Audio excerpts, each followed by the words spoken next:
What have you had for tea tonight? I haven't really. We had a cheeky McDonald's later on in the afternoon. It was so I had to go to a chiropractor today. Okay. Because early Sunday morning, I woke up in immense pain to the point where I couldn't move in case I hurt myself even more. So I had to see his chiropractor anyway. Then Lucy sees the same chiropractor, or the same certainly practice. So I met her up afterwards, and then as they were leaving, she texted me saying that she'd had to stop because Ivy needed a feed. So I got home. I was like, well, okay, is there anything you want me to do? She's like, I'm hungry. I was like, okay, I'll come and meet you and I'll get you some food. She was like, I want Mackey's. I was like, yes, get in. So yeah, got there, got the Mackey's, and this was about 4:00. So we both had a McDonald's, and I've just been full ever since. I think you can have that though with Mackey's sometimes, like late afternoon, you have that fullness that can still last. I mean, part of it is I don't want to be greedy. I don't, having a McDonald's at 4:00 and then 8:00 going, what's for tea?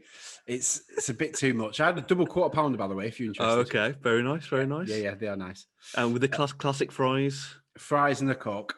Good. Well, is it a Coke? Is it Coke Zero? No, if I go to McDonald's, I have a proper Coke. Did you pay for the extra to get the Coke? Yeah, it's only 12p. Yeah. It's worth it. Yeah, I'll go for Coke Zero now. I can't be bothered. Yeah, most of the time, yeah, I would. But if you're having, I just think if you're having a Mackey's, just go full fat. Like, there's no point trying to save calories on it. I'll make you feel better. And I had a JP, or Jack Potato in my language. I don't think that does make me feel better. No, probably not. I think that makes me feel worse. That you're happy to survive on one jacket potato, and I need a quarter pounder with cheese and large chips. Did have cheese though, cheese and beans with it. Cheese goes with everything. With a bit of chorizo as well. With what? Bit of chorizo. Really? Yeah. Cut a little slice of chorizo. Cut it up a bit in there. A bit of barbecue sauce as well. Oh, okay. No, very nice. Yeah, that sounds decent. That very nice. So, got to get my meat in. We all need to get our meat in. Love a bit of meat. Oh, hello, everybody, and welcome to A Daft Question. This is the podcast where we debate the questions you never thought you needed answering. Episode 5, we've got to the 5th episode. People are still listening, so that is a bonus already. Are they? Apparently so. Sweet. And I'm David Evans at the helm, as always, and joining me this week is a man who, well, when they were looking for the next pop sensation, they went for the wrong ginger. They should have gone for this ginger. Yes. Mike Malins. Hey up, David. How you doing, mate? You okay? I'm all right. How about you? Good, yeah. I'm all right now. My back's been cracked and stretched and massaged. Good. It's so good having a neck crack. It's so good. Fully recommend it. I don't think I've had a neck crack before. No, I was scared as shit, but just hearing all them cracks, it's beautiful. And that's how I'm a lot better. And that's how we start. Right, we obviously got many questions to do this week. We've also got our first guest question, which we'll get to later on as well. It's not The Rock. Sorry, Mike. I know, 1 week. Can you imagine if I surprised you with that? I'll tweet him. I'll tweet him and see if he's available. But before we get on to questions, Mike, any correspondence from last week at all? Yes. Okay. So we had a few people come to us about the meal deal, which is expecting. That's great. No one tagged us in any photos, but people got involved. Various different opinions, and they didn't really have any arguments about our choices. Okay. However, John Grant from Coventry believes that we should have gone for a Lucozade and a Trills veg crisp packet of crisps, as they're the most expensive. Okay, so what, get maximum out of your money? So my argument with the Lucozade was Pepsi Max is 600, you can only get 500, but I appreciate that you're looking for value over quantity. Trills veg crisps, if they're more expensive, fine, but they're just not for me. Okay, yeah. No, I get that, yeah. I get what he's trying to do there, being very savvy. But I'd still go with what I originally had. What did you originally have? Monster Munch. You had Monster Munch. Yeah. So, viable option, fair play. Thank you for getting in touch, John. With the wrestling comment section, at Broken ADG wasn't happy with my opinion on the People's Elbow, as apparently it's an elbow to the heart. Apparently. It's not.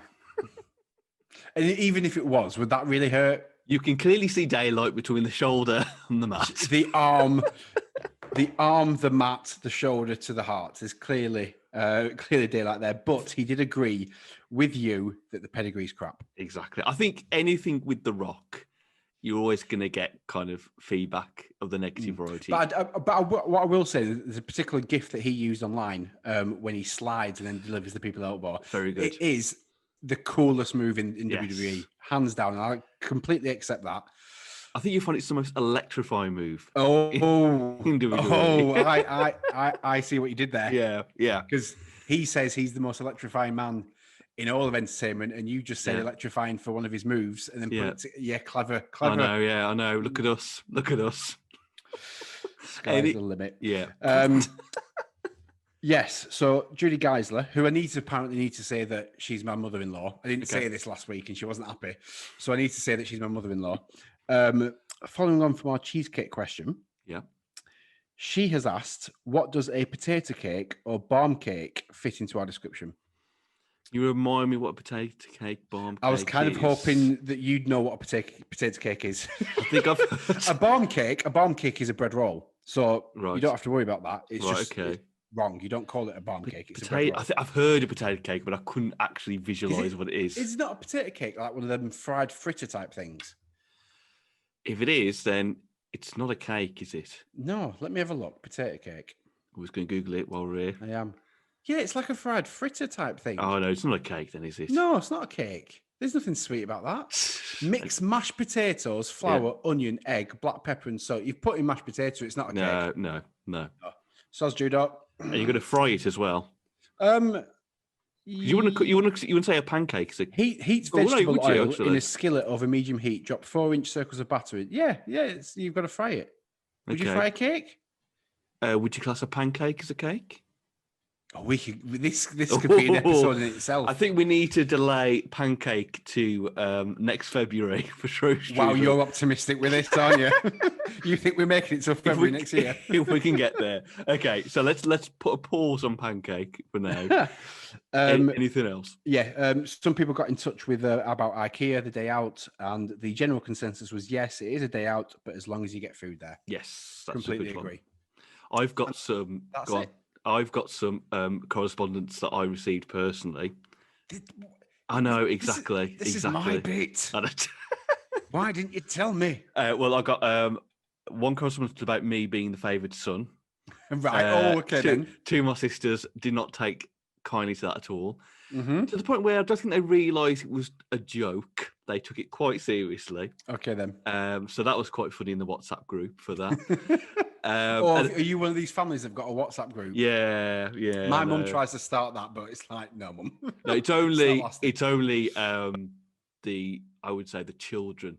So it's the parents aren't in there. Okay, then. It is only children in there. Right. Oh, okay. So yeah, they didn't. Yeah. So technically, me and my brother have got a WhatsApp group, family group. Then. Well, it's me and my sisters and all the partners, and all the partners don't really say anything in the group. Right. Okay. It's just my three sisters, and I'll chirp in and piss one of them off every so often. So that is the group. But also, I kind of forgot your chat last week about your mom saying things, and you and your brother have that thing saying #typical Alison. One of my sisters reminded me we have a same thing with my mom, and we call it mommyisms. Right. Okay. So she'll say something all these years, and we have to make a note of it because we call it a mommyism. Mm-hmm. And there's a couple of stories. One story which is the best story of all time, which I think my mom would kill me if I publicly broadcast it. So I'm going to keep it secret for now. Maybe if we do a late night edition, I'll say the story. The other story. This isn't half 10 at night. What do you mean late night edition? The other story I'll say is when we were kids. You know, when you used to go to a video shop, rent a film for the night. I do indeed. Yes. So go to the video shop, rent a film, then go to the petrol station because that was when only time a shop was open back in the day. Okay, then. And get some sweets for film. So go to the petrol station and get some sweets. And Mom's having a look around and she sees a magazine called The People's Friend. Okay. Right. So does The Rock endorse it? I wish. So if you don't know what The People's Friend is, it's almost like a plus 60 magazine of nice, heartwarming stories. Oh, I knew about that. Yeah. Ovs. And my mum was looking at this magazine, and me and my sisters were a bit like, "Mum, what are you doing?" So well, I think I might buy this magazine. Don't buy that magazine, Mum. Please don't embarrass us. Don't buy. No. I think we're going to buy it. So we're literally pleading with Mum, do not buy this magazine. Do not embarrass us. Do not buy it. But no, she's going to go buy it.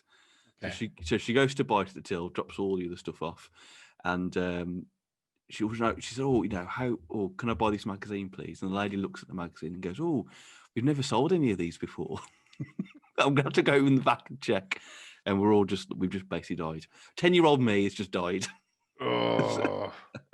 But yeah, my mom called Snapchat Slapchat the other day. Slapchat? Yeah. Oh, they're on that Slapchat. Oh, I'd love to have been there when your mum said that. Slapchat. I don't know if I've heard a swear before. It was good. But yeah, one day, if I get somehow, she doesn't listen to this, I'll do the other story. Okay. It's very good.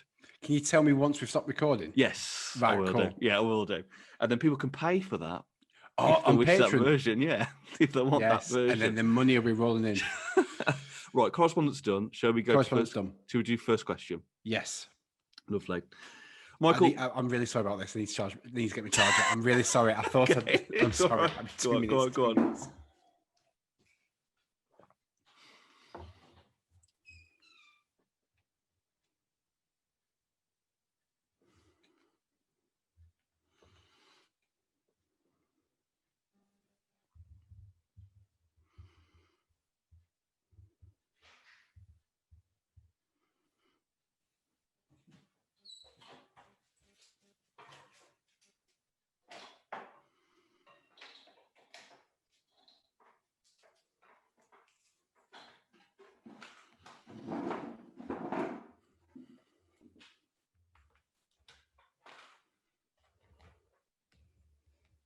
It was charged this morning. I apologise, David.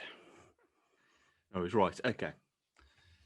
Mike, we know that breakfast is probably the best meal of the day. It has all the best food on it.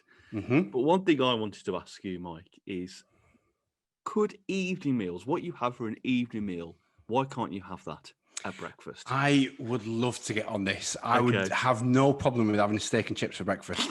Okay. I would love this to be a thing, but for whatever reason, it's not. And I don't understand it because you're quite happy to have bacon and sausages. Yeah. But why not a steak? It's weird. You can have steak, can't you, for breakfast? Isn't it America? Can you? You can. I'm sure it's America. You can have steak at breakfast. Behave. I'm sure you can. Right. Well, I think. Well, in case for your answer, then yes, you can. There's no.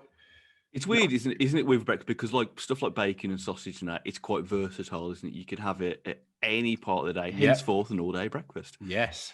But then it's weird. I don't know whether we've just been institutionalized with breakfast so much that you can only have, because like you could have cereal. Like I'll happily have a bowl of Cocoa Pops in the evening. Yeah, as a grown mid-30s man. Absolutely, yeah. I'll have a bowl of Cocoa Pops. Or people who are on diets might have cereal as lunch and dinner. That special K 2-meal a day challenge thing. I don't know why we can't change that now and having an evening meal. But I think there's signs though, isn't there? There's small signs, like we've said previously.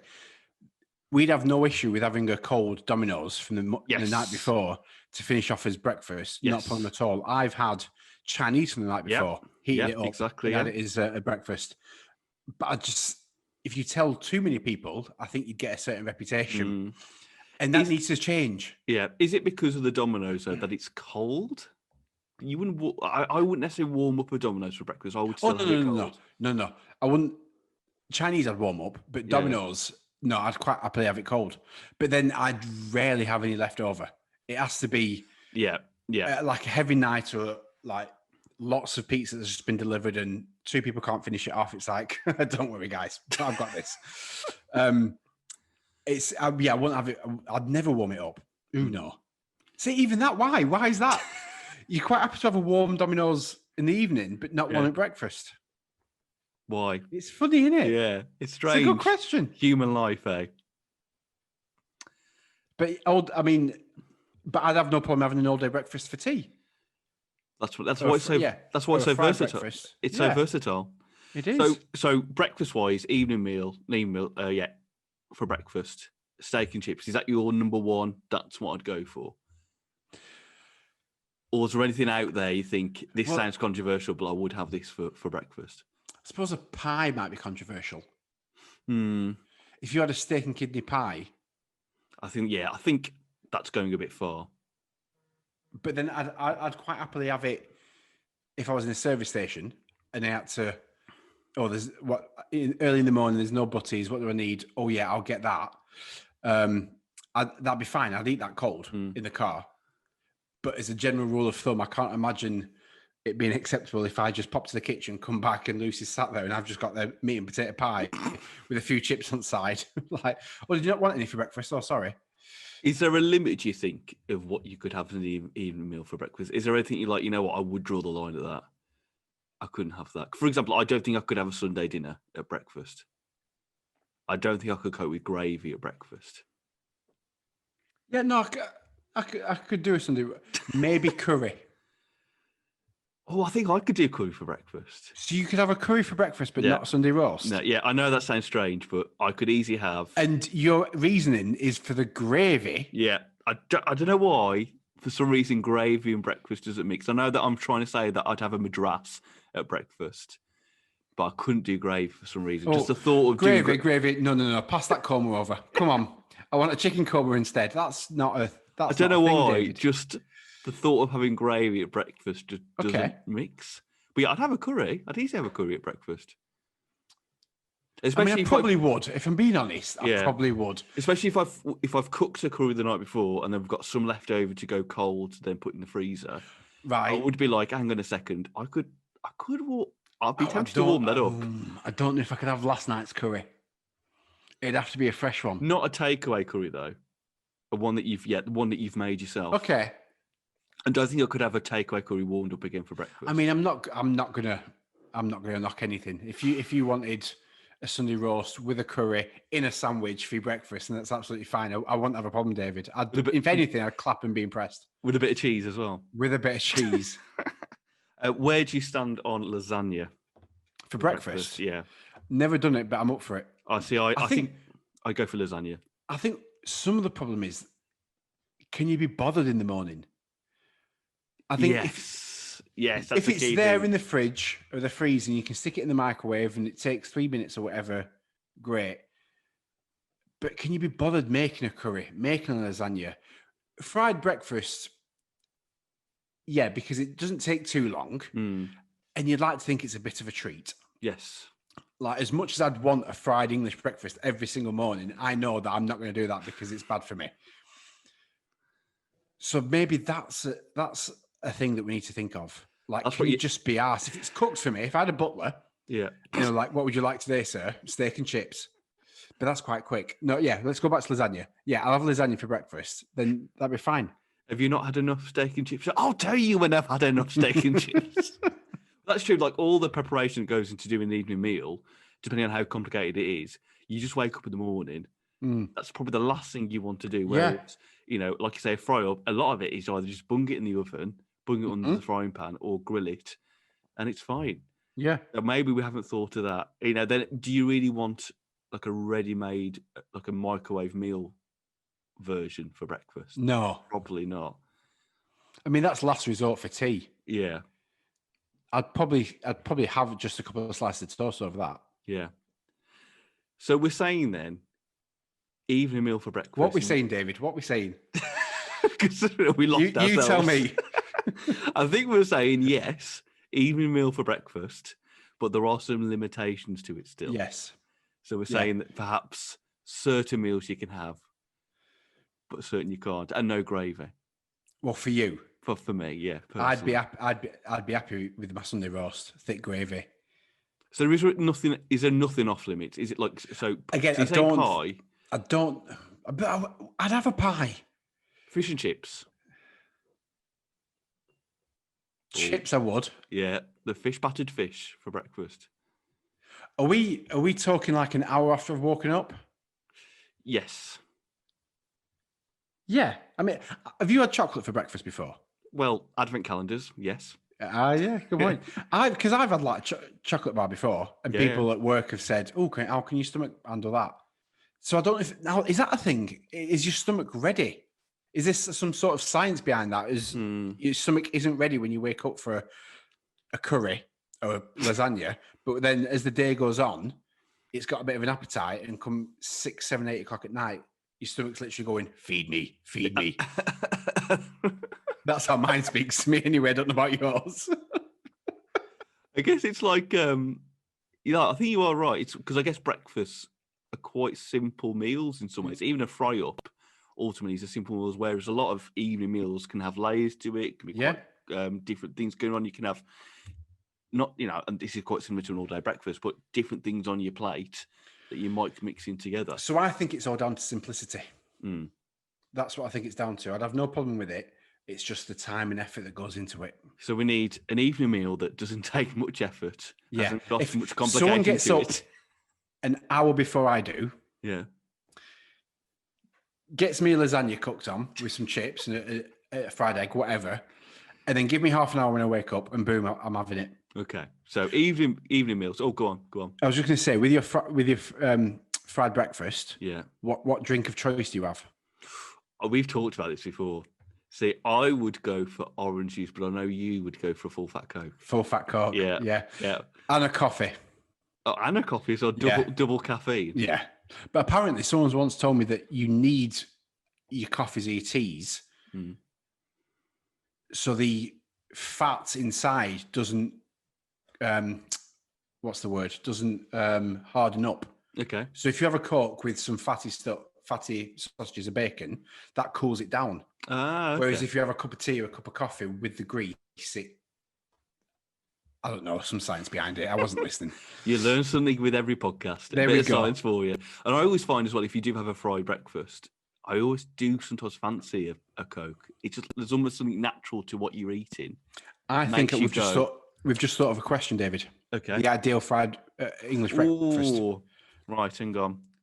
I think that's a question. Why I pretend to lick my pen to do that, I don't know. I'll write that down. You've not even got a notebook in front of you, have you? No, just pretending. Right, okay. Should we do another question? Yes. Okay. Monopoly, Mike. It's a great board game, a great pastime for many years. It's brought much joy and much family arguments over the years. But my question to you, Mike, is what do you use the free parking space for on Monopoly? We use it for the taxes.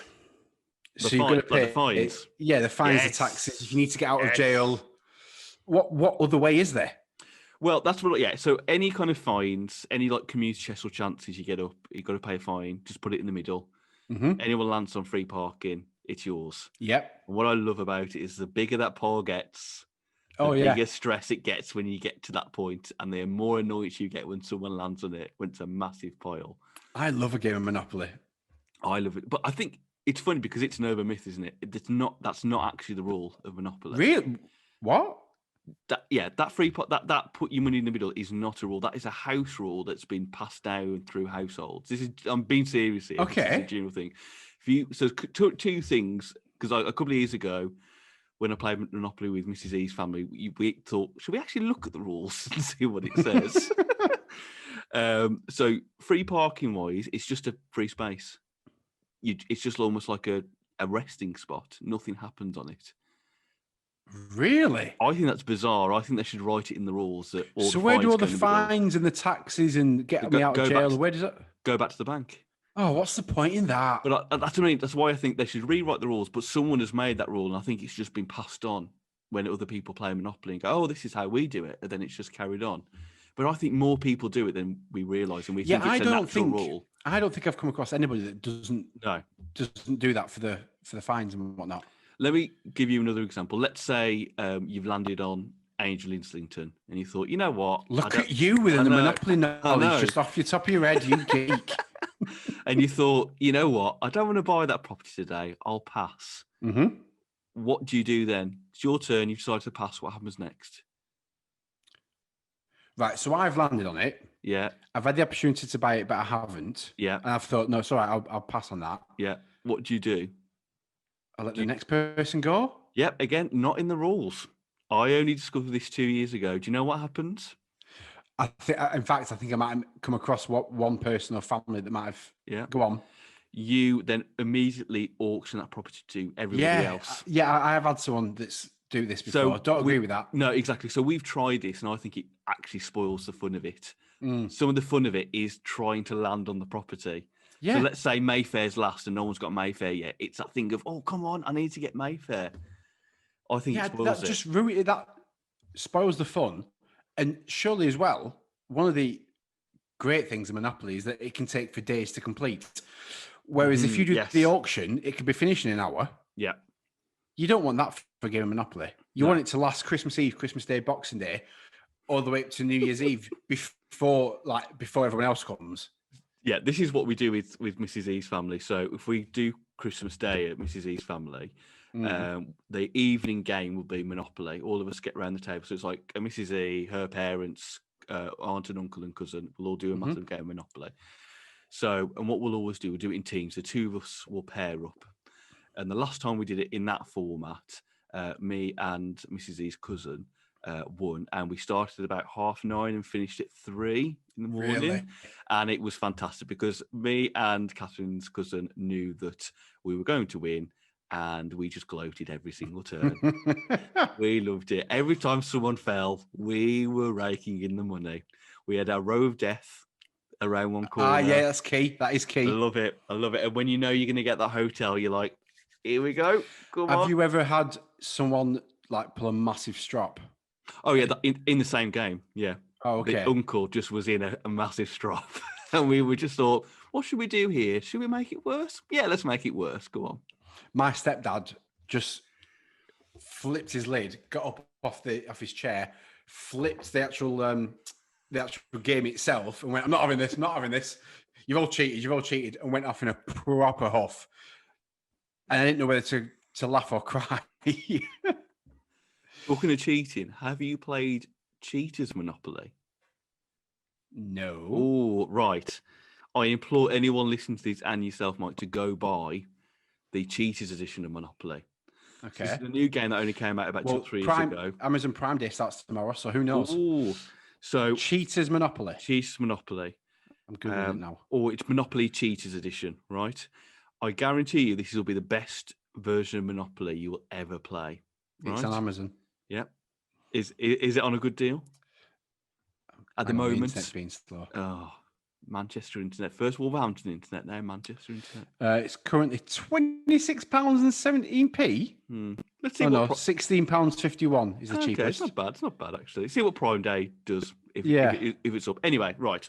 Let me give you the 411 on Cheats Monopoly, right? Mm-hmm. So it's Monopoly, normal Monopoly, right?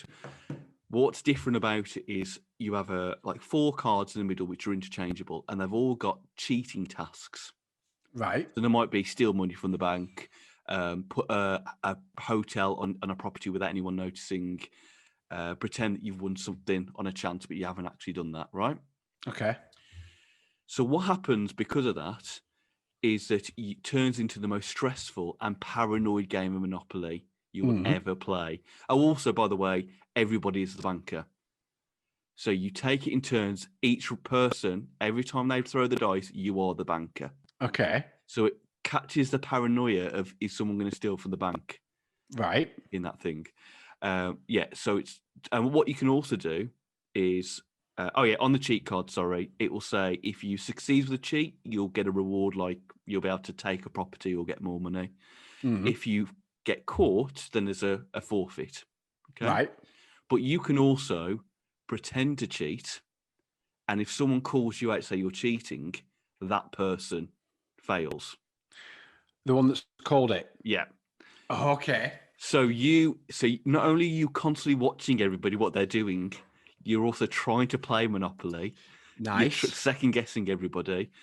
And I kid you not, it is the most paranoid, fantastic game of Monopoly you ever played. Best not play that with my stepdad.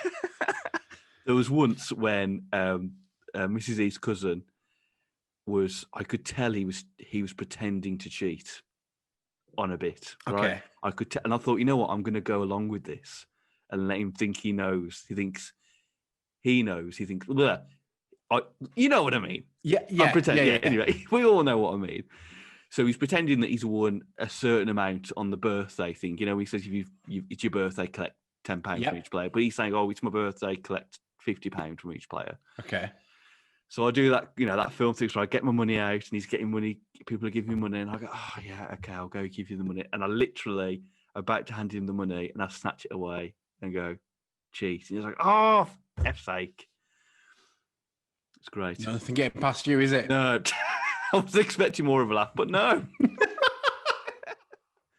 Honestly, we'll do that again. Do it again. No. Tell me the story again and I'll make sure I laugh for you. No. Okay. What if you just edit it and then include this bit? Hang on. Okay.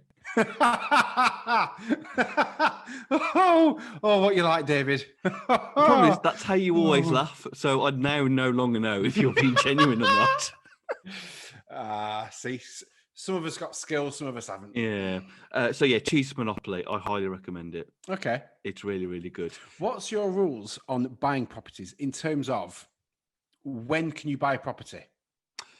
Right. Again, I would say it's after you first go around the board. Yes. But it's not in the rules. Oh my! Do you know the rules off by heart? No, I did some research for this podcast, okay, to see what at least rules... one of us did.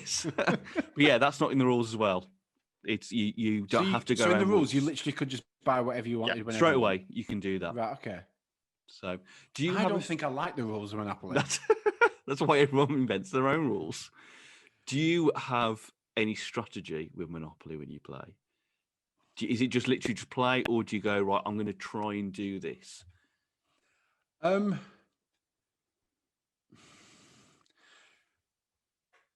Probably not. I look to try and buy whatever I can as soon as possible. Yeah. But quickly identify if I can get a corner. But I do like getting all of the train stations. Yes. Because I think that's easy money. Because people at first are like, oh, it's not worth it. But if you get 2 or 3 and definitely 4, yeah, I think it's quite easy money. I think I've the same with the utilities as well. Because once you get both, it's like 10 times, I think, what's rolled on the dice. Yeah, something like that. So it's a nice little quick earner as well out of the blue. But yeah, I'm the same as well. I think the strategy is just try and buy what you can straight away. Don't be fussy. Just go for it. Because I always get Old Kent Road and the brown square for that one.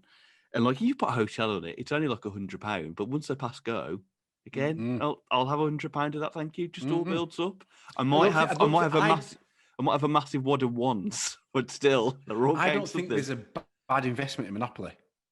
No, I don't. If you want to buy something, then fine, fair play. I'm not going to be like, oh, why are you buying that for? I think, yeah, you buy something and you're pretty much guaranteed some extra money from that. I don't think whatever you buy, I think is a wrong move, really. How do you play the jail? Do you play it that you have to get 3 doubles to get out, or pay a £50 fine?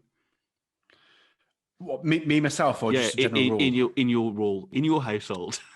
I think it's if you roll a double, then you get out, or you pay the fine. Okay. There's no 3 doubles. Yeah, we have to roll. That's well hard. 3 doubles, I think. Or have I got that wrong? Or is it just a double? It might just be a double. That is well hard. What's 3 doubles in a row? You know what? I think it's just 1 double. I think you have to. No, I've got it confused. You either wait 3 turns, or if you roll a double. Oh, that's right. Okay. Yeah. You either wait 3 turns and you automatically go out, or is it the £50? Okay. It's too late. I think you pay £50 and wait. Oh, ignore me. I'm confused with Monopoly rules.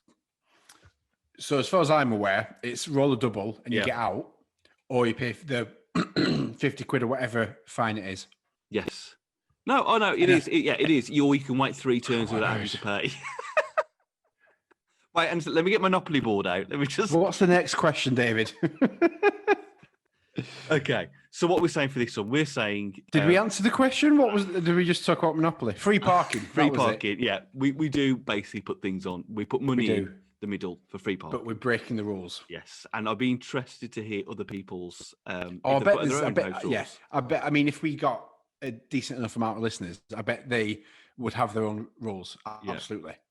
And they'd laugh at what we've just said. We think we're stupid. Right. Shall we do listener questions, Mike? Let's do listener questions. Right, it's that time for the podcast. It is listener questions. You send us your questions and we will answer them. Mike, a reminder of how people can send in their questions. Questions can be sent via Twitter at a Daft Question. They can be sent via Instagram on the DMs or commenting on a post at a Daft Question. They can email us adaftquestion@gmail.com, or they can comment on our YouTube channel.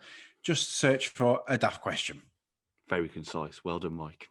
Thank you. Very good. I practice these, in the mirror. What listener questions do we have this week?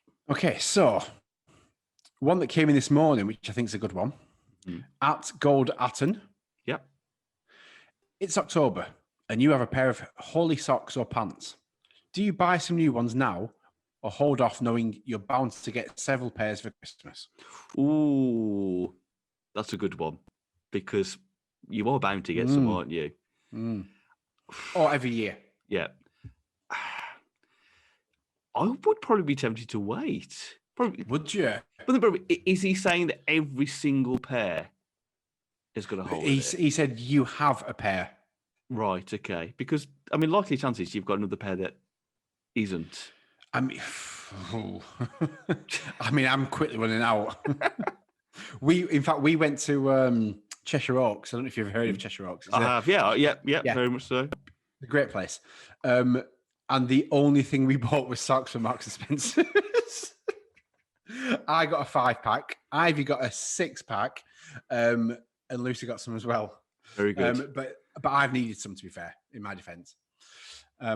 Sorry, go on. I'll say this time now in October, I'd be fine to wait off till Christmas if I needed some.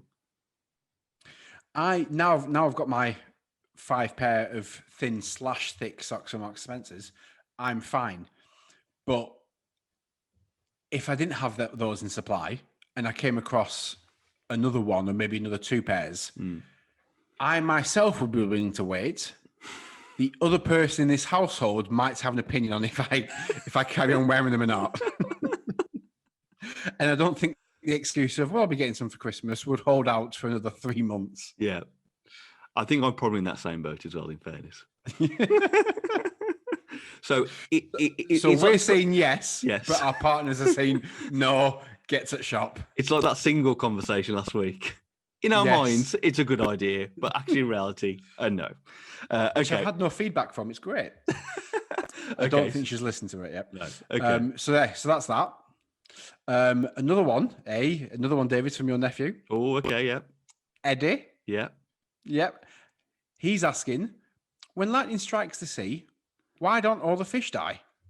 It's a good question, though, to be honest. It is a good question. If I know anything from films, especially, if you put electric stuff in a bath, boom, people die. So if a lightning bolt hits the sea... Unless you're Mel Gibson in What a Woman Wants, is it? Yes, What Women Want. Yes. How I knew that so quickly. It's a good film. Yeah. Don't worry about it. It's a good film. But in theory, electricity hits open span of water. It should kill all the fish. You would think so. Yeah, but then, science says no.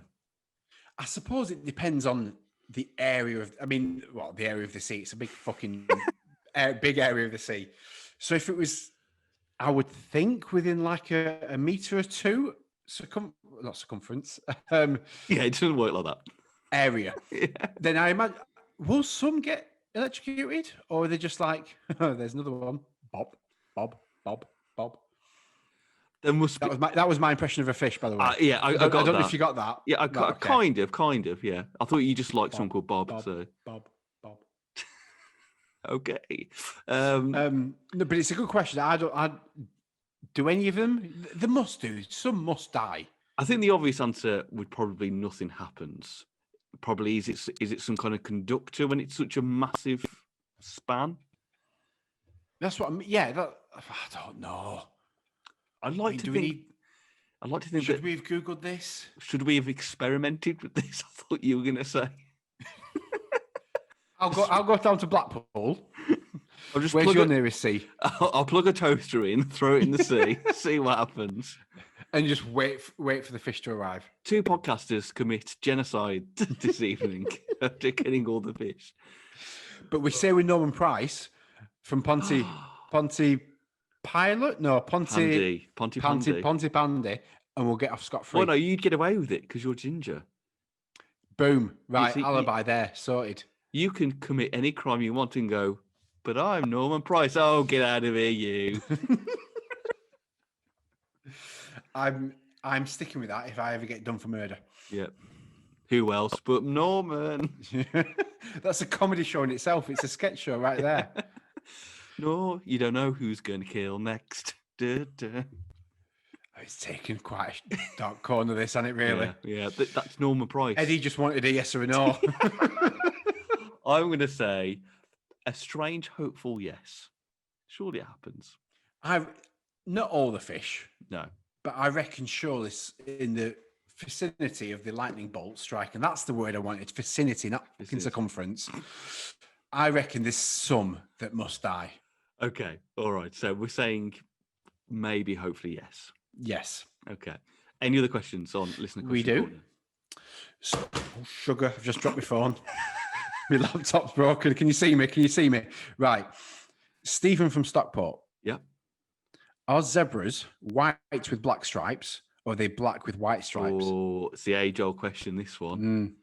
Last time I went to a zoo/safari park was last summer. Well, I think they're still the same animal, David, so don't worry about that. Yeah, I'm trying to remember what I thought when I saw it. So I'm sure I had this conversation with Mrs. E when we saw the zebra, and when the kids were like, not bothered, really. Yeah. It's a horse to them. I'd say it's black with white stripes. I think I'd say black with white stripes. I wonder if there's an actual official definition of that. Should we quickly Google it? Go on, Google it. We could Google that with the lightning. We could Google any of the questions that we answer in this podcast, and it would save about half the time. I like the idea of people having to come back with the answer. Here we go. Are zebras black with white stripes? Zebras are generally thought to have white coats with black brackets, sometimes brown stripes. That's because if you look at most zebras, the stripes end on their belly and toward the inside of the leg. The rest is all white. Ah, okay. And as it turns out, zebras have black skin underneath their hair. Okay, so you learn something every day. Very good. I'm almost slightly disappointed that we knew the answer to that. Well, we got it wrong, didn't we?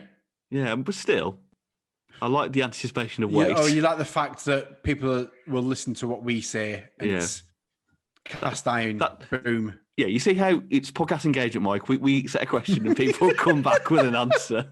Is this how this thing works? Yeah, apparently so. Right. Any other questions on Listener Corner at all? Maybe. We've got at least one from Cage Fighting Pod, but because they might be a special guest. Yes. I don't know whether we should save this for another time. Let's save it for another time, shall we? Okay, cool. And in that case, that's the end of questions. Okay, and that's a great link because now it's time for guest question. Right, it's time for the next part of the podcast. It's guest question. This is the part of the podcast where we bring a guest on and they talk to us about their question. First ever time we've done a guest question in this podcast, so I'm very pleased to say that my good friend Andy Gillard from Cage Fighting Podcast is with us this evening. Andy, how you doing? I'm good, thank you. And thank you so much for having me on. It's such an honour to be the first guest. I would wish we had some kind of present for the first one, but I don't think we had many people in the running, to be fair, on there.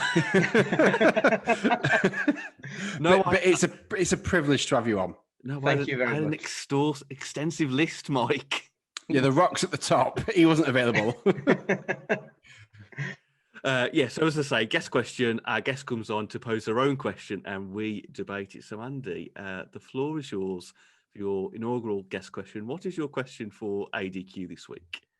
So, gentlemen, my question is the idea of camping actually better than the reality of camping? Ooh, I like this. I like this very much. Andy, why don't you give us your kind of take on this first? Okay, so the idea of being outside and one with nature and getting a bit of fresh air, it sounds all good, But then you get there and it takes half a day to put the tent up. You've then got a cook that takes 4 times longer because you're either doing it over a campfire or with those really tiny little gas things that take forever to get going. And then you're sleeping outside and it's a bit cold, even if you've got your blankets and everything in there. And even now, when they're trying to get you to go camping, they're offering glamping. So it's like, you're not even offering camping anymore. You're offering a shed. And it's like, okay, well, that's not camping then, is it? So I think even they think, yeah, camping's a bit crap. We'll do something a bit better now. How about you, Mike? Where do you stand on this? I mean, I'd love to go glamping. I've never been, but I'd love to go glamping.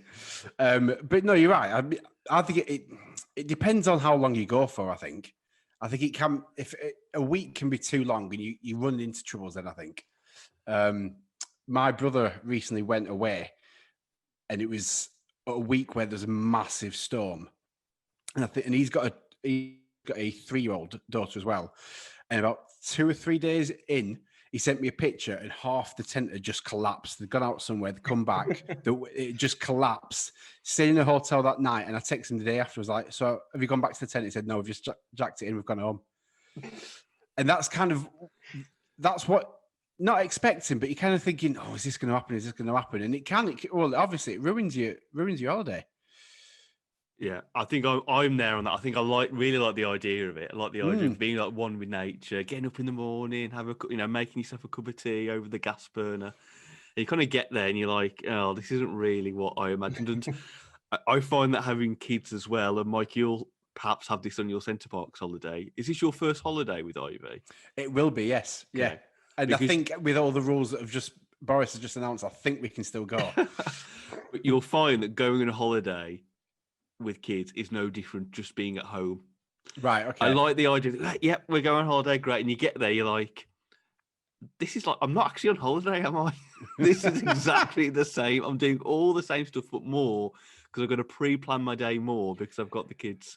And will they go to sleep because they're in a new place? I mean, I love camping. I've got no issues with it at all. I do think one of the things I do look for is that if there's going to be toilets there. I've yet to go camping where I've literally got a shit in a hole in the floor. That might just take the edge off it for me a little bit. So if there's toilets, great. If there isn't, then I might, I'm not too sure how I'd feel about it. I did that. I went to the Leeds Festival many, many years ago.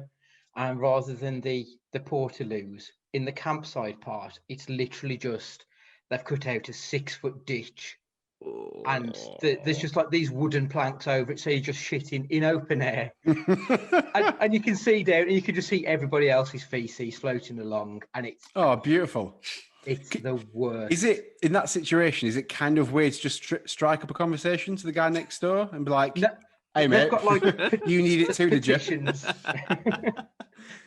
You do have to ask for them to like pass the toilet paper over occasionally. Oh, well, if there's toilet paper, then that's all right. Yeah. That's are you looking down and going, "Oh, you had a fancy lunch"? Something didn't agree with you, mate. But I think all those things, like just like you said, Andy, the work you have to put into it as well. Yeah, it's the idea of I'll get there, and it's all like trying to get the tent up, especially if you haven't got one of those fancy tents that you just go like that, just waft it in the air and it just does it for you. You're going to put all the poles up on that. It's just once you get it, and then it's also the deconstructing as well, because one of the worst parts of holiday is the leaving, and you've got to do so much work. Yeah, when you get there, it's great. It's like, oh, look at this. Yeah, let's all chip in. Let's make this tent. And I've been on some lads' holidays and we've been camping and it's been great. And you just start on the bevies straight away. It's a great atmosphere. But then, come the last day, and you're all hungover, you're tired, and you think, shit, I'm still going to put this down. This is not what I want to do on a Sunday morning. Absolutely. Anything else on this, Andy, for you in terms of camping? Is there anything you like, actually, no, that's still fine? Or is it a straight... Actually, what is the answer to the question for you with this? Is it that, it's better to think about it than actually do it? Yeah, it's very much that I like the idea of it. And like mentioning festivals, it just reminded me of some great experiences I had. But then I remember at festivals, there's always the riot on the last night. There's the hangovers. And it's just dealing with stuff that if I was in a hotel for a few days, you wouldn't have to. Yeah. Somebody else would sort that crap out for you. So it's great. Who No else is pun going to make? intended. Yeah, yeah. Who else is going to make those swans out of the towels for you? Exactly. Are we on a mission to mention Swan every single episode now? I think so. I think so. Oh, I think if it's a weekend, it's not too bad. And it depends. And again, depends on who you go with. I think if you just go with the lads and you just go like for a piss up and whatever, it's not too bad. But if you go for a week with the lads or the missus, family, or whatever, I can imagine it's just a lot more than you intended it to be. And it kind of depends who you share your tent with as well. If you're sharing with 2 or 3 people in close quarters, the smell of that tent inside after that week, it's just going to be intense. I actually remember one stag do we went camping, and they had toilets, and it was a stag do. So it was the Saturday night. So Sunday morning, I woke up about 4 or 5 o'clock, and I was like, I really need a shit. But I can't be bothered. I was like, but I've got to go. And I was crawling. I remember crawling to the toilet, right? And I got there in the cubicle, and I'm sat there, and I started falling asleep. And I thought, I can't, because they're going to find me. I can't do this. And so I just walked back and just dived in the tent, fully clothed. And I was dead then until about 9 o'clock. It was awful. It's a great shit story there from Mike. Wonderful. Yeah, that's what I'm bringing to this story, lads. So on Andy's question, then, we're saying then that it's better to think of the idea of camping than actually do camping. Yeah. Okay. Andy, we're in agreement. Well done. First question. Great question. Cheers, Andy. You're in agreement. Not a And problem. Thank you. your chance for our very, very limited audience, Andy, to plug your own podcast, Cage Fighting. Because when you say cage fighting, people would obviously have one idea, but it's probably not what they're thinking. Tell us about... it's not what I thought. Yeah. If you're thinking mixed martial arts, it's definitely not that. It's more Nick Cage fighting. So we answer the big questions in film, and the big question that we're answering at the moment is Nick Cage a good or a bad actor? This week we're releasing an episode of 2 films, which is Kill Chain and Left Behind, 2 of his lesser known, but there's a hell of a lot to talk about. So we'd love you to come and join us and tell us what you think of Nick Cage. I've already have. It was great. You have, yeah. Yeah. How many of you do the podcast? Is it 3? There's 3 of us, yeah. There's myself, Matt, and Stu. Do you all share the same love for Nick Cage? I think Stu probably loves him a little bit more than me. I'm a bit more on the fence with him. Oh, okay then. Right. And you front a podcast about Nick Cage. Yeah. Oh, where can people find the podcast for when they want to tune in? So wherever you're listening to this podcast now, search for Cage Fighting and you'll find ourselves. Lovely. Andy, it was great to have you on, mate. Beautiful. Cheers, mate. Thank you very much, gents, and good luck with everything in the future. Cheers. You too. Thank you. Cheers. See you soon. See you later. Bye. Bye. Bye. Big thanks to Andy from Cage Fighting Pod for coming on for guest question. And now it's time for the last question of the podcast, Mike. Well, it's just the last podcast. Last podcast? It's the last question of the podcast. Hang on. Is it not secret question first, David? We said we weren't going to do secret question this week. Did we? We can do secret question if you want. I've got a secret question ready. In the WhatsApp, we did say no secret question. I can do secret question if you want. Well, if I said it, then fine. If I've said there's no secret question, then fine. That gives me an extra week to think of one for you. Okay. So that's not a problem. Well, it's actually my turn this week. Well, yes, but it gives me an extra week to... okay. Yeah. People are disappointed, but they'll have to wait for next week. We'll do secret question fine. Next week. So let's do the last question, shall we? Mm-hmm. Mike, emails and email etiquette. We've all sent emails in our lives. Probably some of us too many to think of. But the one thing I want to ask you, Mike, on this, and I feel like you're going to ask a question before I ask the question. No? Okay, just to inhale a breath for this. I didn't even realise I breathed. So the question I'm going to ask... That's the thing about breathing, David, is that you can sit there and you can just do it automatically without thinking about it. Most people our age and beyond have got a firm grasp on the breathing technique. Okay, that's good to know. I apologise if I breathed, if I had a breath without thinking about it. Oh, okay. You're welcome. here's the question. I Mike. don't even know if I can breathe now. Am I allowed to breathe? Hang on. Do you ever find that sometimes when you think about it too much and you're like, I am breathing, aren't I? No. No. Okay, I have. Anyway, the question about email etiquette. Yes. Mike, does anyone actually ever respond to the "I hope you're well" part of an email? Do you ever respond to that? You mean besides your standard, yeah, fine, thanks, how are you? Apart from that, because that's the standard, isn't I it? think if you're at work, unless it's like your work buddy, like your proper good pal that you tell everything about, then no, because I think it'd just be weird. Because if it's somebody you don't know and it's just like an agency that you're using, yeah. I mean, Like if I was emailing a potential client for something and say, hi, how are you? How's things? And they come back and go, oh, not too good. I slipped on my arse this morning. I've had to go to the doctors and now it's bleeding and I've got to take these tablets. Straight away, I'd think, wait a minute. How do I respond to this? We've all been there, mate. It's like Peter Kay doing the taxi thing, the automatic response. Yeah. Like I've had to, at work, I've had to really try and not put that now in any, even if I've been speaking to this person for ages, in work or out of work, it's a default after a weekend. It's, oh, I hope you well. Yeah. No, don't put that. But then what else can you say? Yeah, to just break the ice. I've tried to mix it up with like, oh, I hope you had a good weekend when it's a Monday morning. Yeah.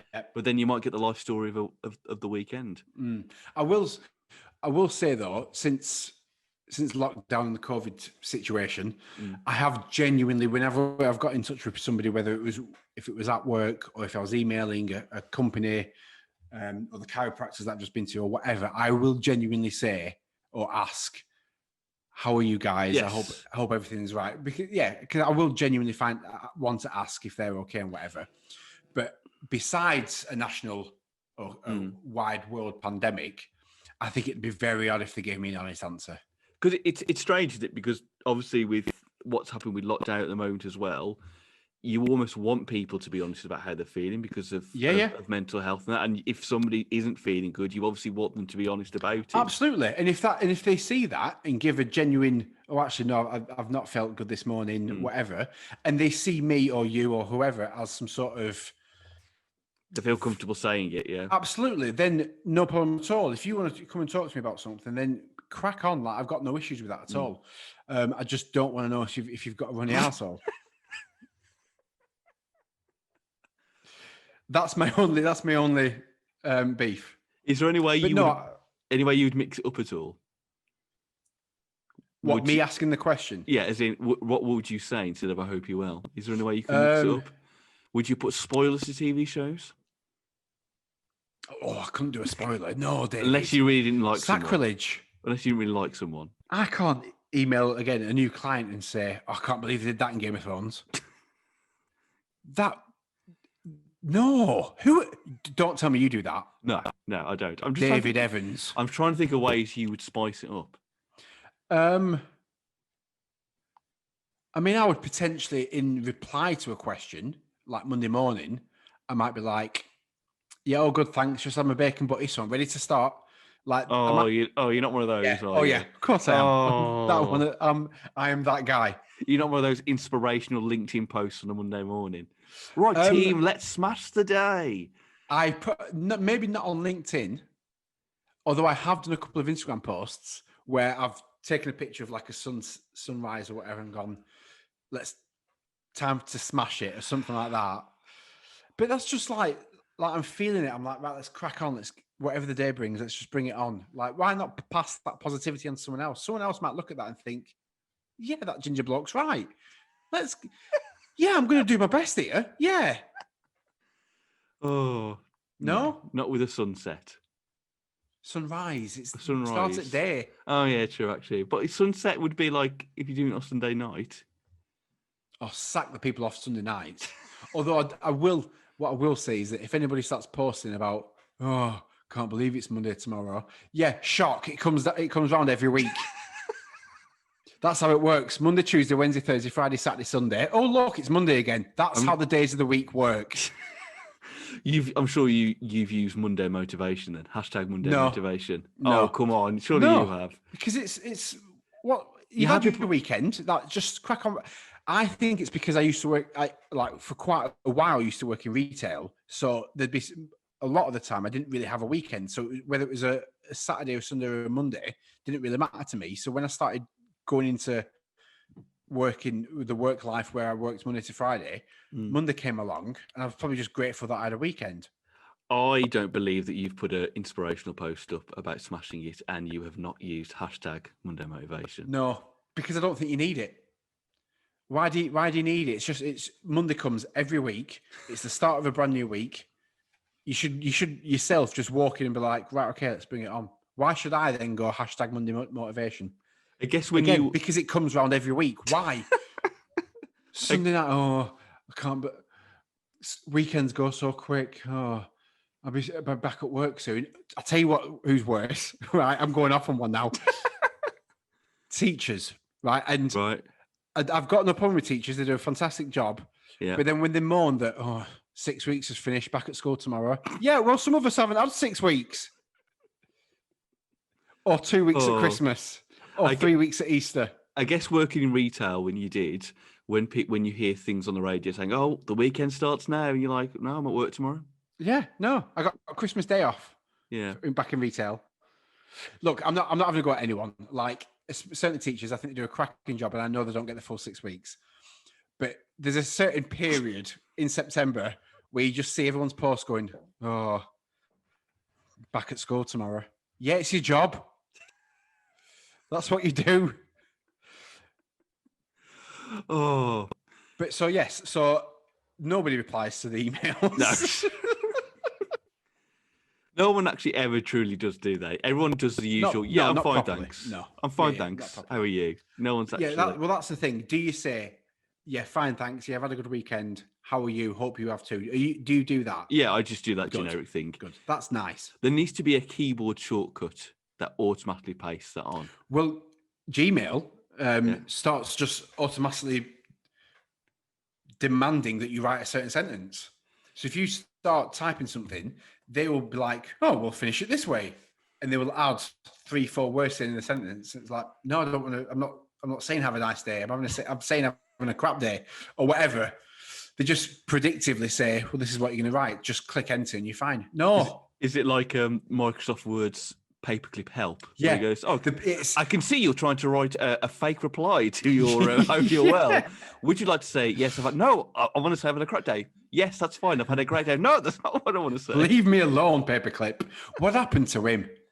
Oh, I love the fact that you could change it as well to different ones. What? Do you not know this? No. What do you mean change it? What? So it's to a pencil or something? Yeah. So there was like 10 different versions of the help. Shut up. Yeah, it was never always a paperclip. You could have, from what I remember, you could have had a puppy. You could have had a wizard. A wizard? Yes, but there were different versions of the help. It wasn't just a paperclip. You could, on the settings, you could change it. And your eyes of, what have I missed out in life? I have massively missed out here. Yeah, I just got sick at back teeth of having a paperclip going, oh, I see you're writing a CV. Do you want some help? No, I don't. Yeah, you could change it. You could change it in the settings. I don't know whether that exists on Microsoft Word anymore. I presume it does because people want the nostalgia. I've not seen a paperclip for ages, unless I click the wrong one to say I want a wizard and the wizard's just disappeared. Honestly, you could change it to different options. Oh, I'm gutted I didn't know about that. I bet if you go on YouTube or there'll be something online, it'll show you all the different ones. I don't know if I want to because that would just make me feel even worse. Now you'll go to a shop and buy a really old computer just to get Word and just to look at the different options. Right, puppy, write me that CV, please. So you're saying there's a puppy, there's a wizard. Can you remember anything else? Right, hang on. I'm going to have to Google this myself. Hang on. Here we go. My phone takes 2 million years to do. So what we're typing in Microsoft Word. Paperclip options? Word. Paperclip options. It's going to bring up something weird here. Here we are. Office Assistant. Right? Oh, okay. Yeah. I was on Wikipedia. Right, okay. So apart from Clip It, which was the Paperclip. That was his name. Oh, okay then. The other assistants available were the Dot, a shape-shifting Dot. Yeah, a shape-shifting smiley-faced red ball. Hoverbot, a robot. The Genius, which was a caricature of Albert Einstein. Of who? Albert Einstein, apparently. You didn't say Albert Einstein then. Albert. Albert. Who's he? I'll bet it was Einstein. Great. The Office logo, which was a jigsaw puzzle. Mother Nature, which was just a globe. Scribble, which was just like an origami cat. Power Pup, which was a superhero Power dog. Pup, that's great. There was a superhero dog. Yeah, it was a superhero dog, yeah. And also Will, which was a caricature of William Shakespeare. And in later versions, you've also could have had an F1 car, a cat called Lynx, and Rocky the dog. Maybe no wizard then. I'm sure there was a wizard, unless I got him confused with Will Shakespeare. But yes, there were different versions. You looked at William Shakespeare and thought he was a wizard. Well, I hope that's true. Well, maybe his quill. Well, technically, his quill was magic because he wrote all those. Oh, dear. I did go there. I tried to redeem myself somehow. So what we've took from that is... I missed out massively on Microsoft Word when I was younger. So 2 things. Do people honestly reply to hope you're well? Not really. No. And were there other assistants apart from Clipit? Yes, there were. Yes.